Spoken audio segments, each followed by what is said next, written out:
Hi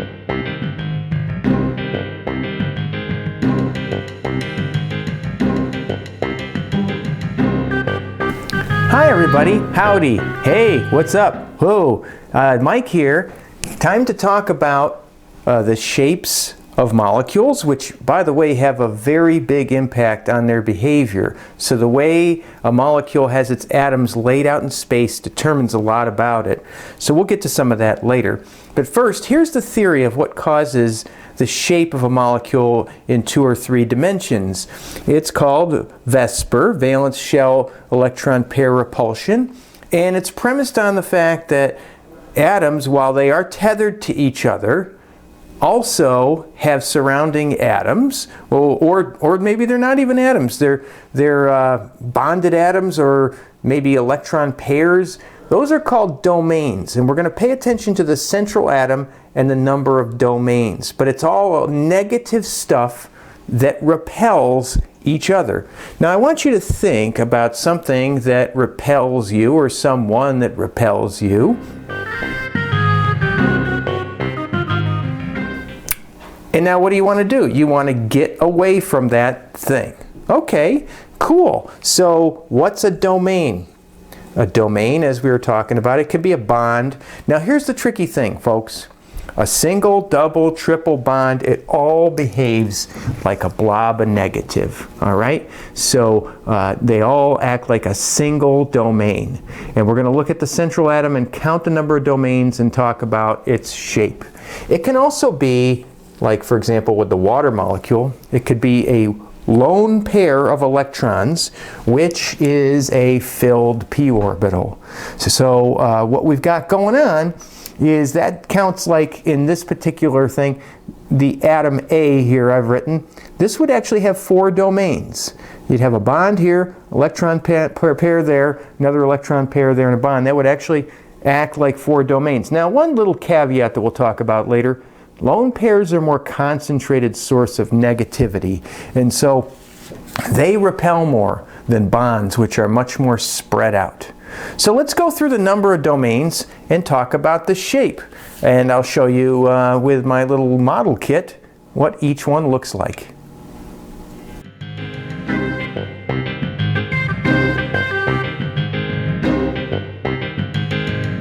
Okay, here we go. Imagine 2 domains. So you've got a central atom and it's got 2 domains. Don't worry about whether they're atoms or lone pairs, but the furthest away 2 domains can get from each other is 180 degrees. So we have 2 ways of talking about the shapes of things. We give it a name, and then we talk about its bond angle. So we call this shape linear. And you know what's a great example? I'm going to use examples of Lewis structures we've done before. CO2. So look at that central atom, the carbon. That carbon has 2 domains. That bond angle in CO2 is 180 degrees because those 2 bonds will repel each other. Okay? Let's go up to 3 domains. Oh, well, I got a model. I should have showed you my model. Look, there's a model of CO2 with my little model kit. They're like little Legos for grown-up science people. All right? And that's what the bonding looks like. You give it these little plastic things to connect them together. Let's up it to 3 domains. All right, so central atom has something like, you know, a double bond and 2 single bonds. I'm trying to show examples where this would obey the octet rule. If you had boron, boron is an exception to the octet rule. You could have boron trihydride, would just have 3 single bonds. But here, you know, just like the kind of example we did before with formaldehyde, this is going to be a shape called trigonal planar. So it's a flat molecule. It's still 2-dimensional, but it is the shape of a sort of triangle. Okay? And that bond angle, there's an example we did for formaldehyde, is 120 degrees. So three domains, the furthest away they can get from each other is 120 degrees. Now, so far, I can do a great job of writing these things on paper, because 120 degrees and 180 are, you know, flat molecules that are 2-dimensional. Let's go up to, hold on. Okay, so let's kick it up to 4 domains. 4 domains cannot remain two-dimensional or flat and get as far away from each other as they can. So I'm going to use my example. We did this one. Carbon tetrachloride. When we draw that on paper, it makes it look like the bond angle is 90 degrees, but it's really not. It's really shaped like this. This is tetrahedral right there. And that bond angle there is right there, from there to there, that is 109.5 degrees. It's just physics, folks. That's as far away as 4 things tied to a central tethering point around a thing. That's as far apart as they can get from each other. All right? So now, you know, keep in mind these shapes as we go along. This will encompass most of the shapes of common molecules because of the octet rule.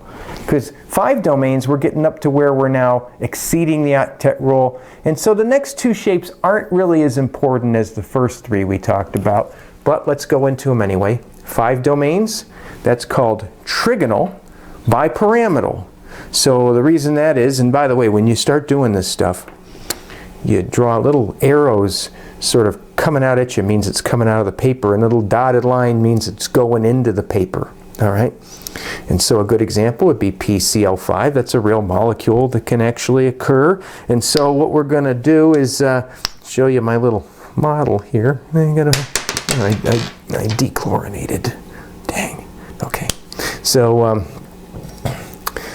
there. You know, what you got is you got a trigonal planar around the center, and then you got these 90-degree angles there. They got little cute names. These are called, you know, axial and equatorial positions. We're not going to get into that level of detail, but you actually have 2 kinds of bond angles. You got the 90 and 120.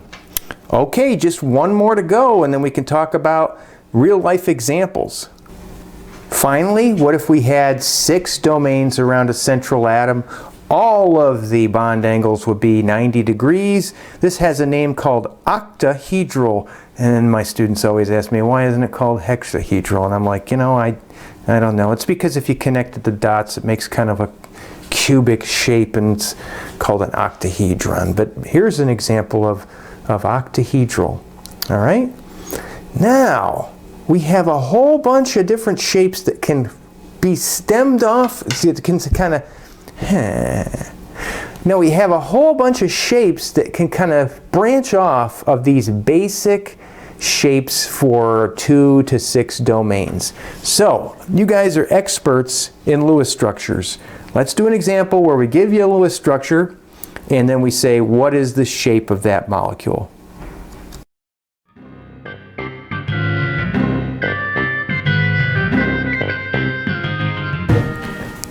Okay, here's a very common molecule, ammonia. You folks know how to get from formula to Lewis structure, so I won't bother you with that. Now, we have 2 sort of ways of expressing the geometry, and we want to know where the atoms lie.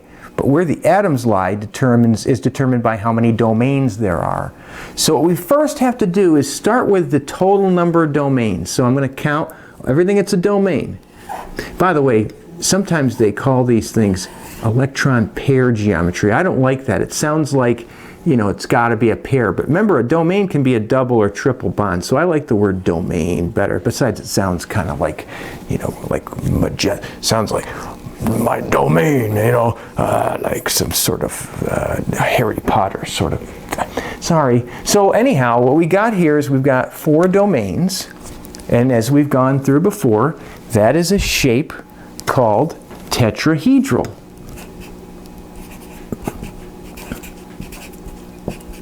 Okay, now I really got to emphasize this next thing. What you do next is you don't start all over again.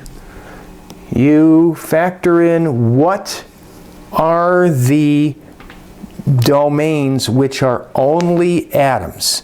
So within that geometry called tetrahedral, we then go and say, what are the domains which are only atoms? So this is a progression, folks. You got to start here and then go to this. So this is all domains.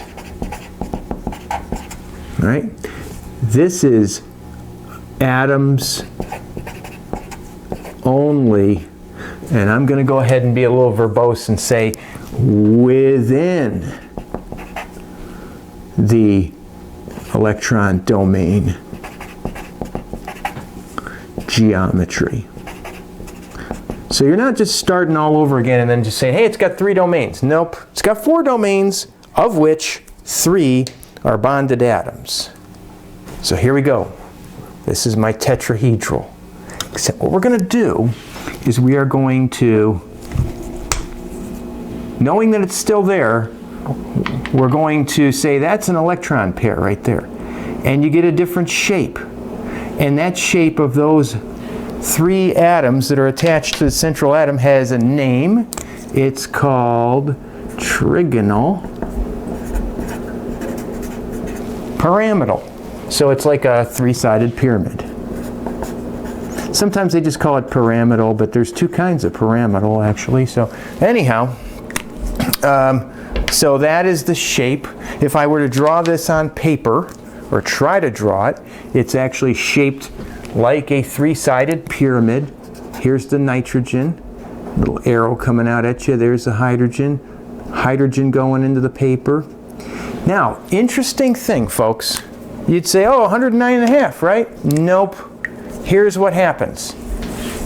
Electron pairs are more repulsive than bonded atoms. They're less spread out. They're very dense in terms of their negativity. So what happens is this bond angle, depends on what book you're looking at. I'll tell you that's 107.5 degrees. Sometimes I'll say it's 107. It doesn't. You get the idea. It's less than 109.5. All right? Let's talk about a really, really important molecule called water. Okay, I'm going to take you along the whole progression of thought here. I've already skipped ahead. That's the Lewis structure of water. Now what we're going to do is we are going to go and we're going to count domains, and we're going to give that a name based on the, and there's 4 domains. All right? So the electron domain geometry. Yeah, I've seen where people call it an EDG or something, but I'm going to go ahead and spell it all out for you because I'm your full service chemistry instructor. That is called tetrahedral.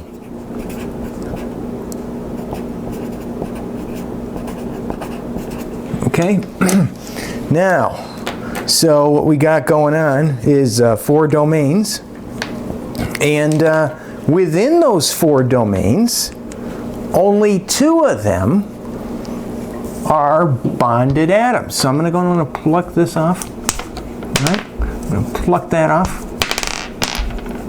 and I'm going to go and look at that shape. That has a shape we call, well, first of all, that is what we call the molecular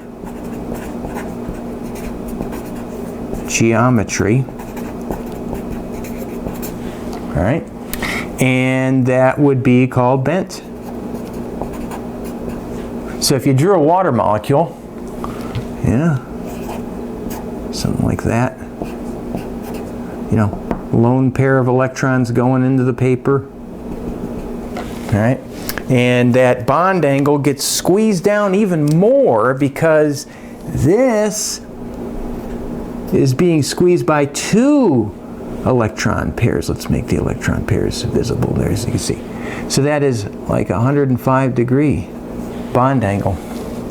Now you say, okay, great, that's just kind of trivia, it's really cool, kind of Star Trek-y, whatever, but what's that important for me? Tomorrow we're going to find out that if water wasn't bent, if it was straight, if it was linear, it would be a gas, and we wouldn't be here because we'd be gases. So I think that's kind of important, don't you? I'm assuming you're nodding or saying yes. Let's do one more example. I'll try to pick a weird one just for funsies.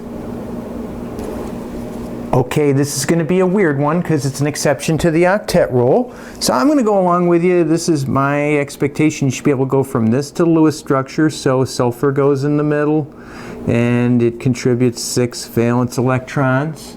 You got 4 F's, that's going to contribute 7 each. So we are dealing with a total of 34 valence electrons. Lay them out in space. You're probably getting really good at this by now.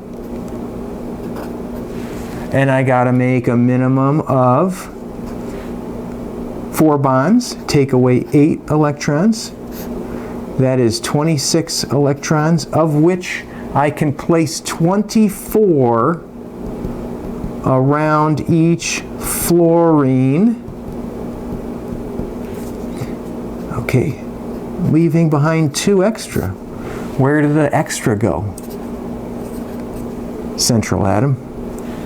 There's always the cheater pumpkin eater of the octet rule. So we're going to go through here and we're going to go and count domains. 1, 2, 3, 4, 5. That leads to an electron domain geometry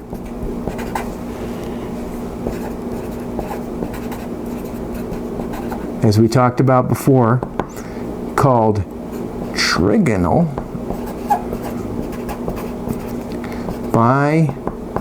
Pyramidal.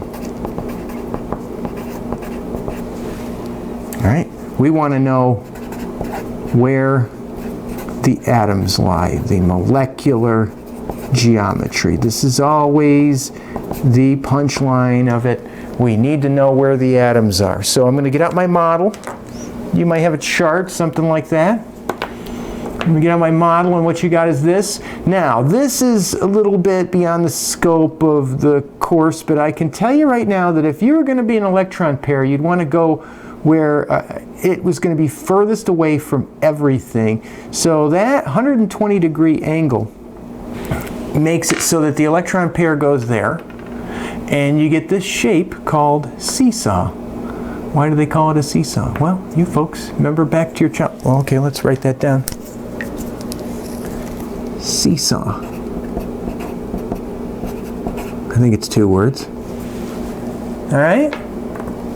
And then I don't know about you guys, but when I was a kid, I was smaller than most of the kids, and then the kid would be down here, and I'd be up here, and the kid would jump off, and and then your tailbone gets bruised, and you start crying, and then the teacher comes, and you have to start. Sorry, that I got into some stuff I didn't think I'd get into there, but pain is just weakness leaving the body. Hey, more tomorrow or next time. We're going to talk about polarity of bonds and polarity of whole molecules, and it's a super important concept. So, take care of yourselves. Stop the spread. Be kind. Rewind. Bye.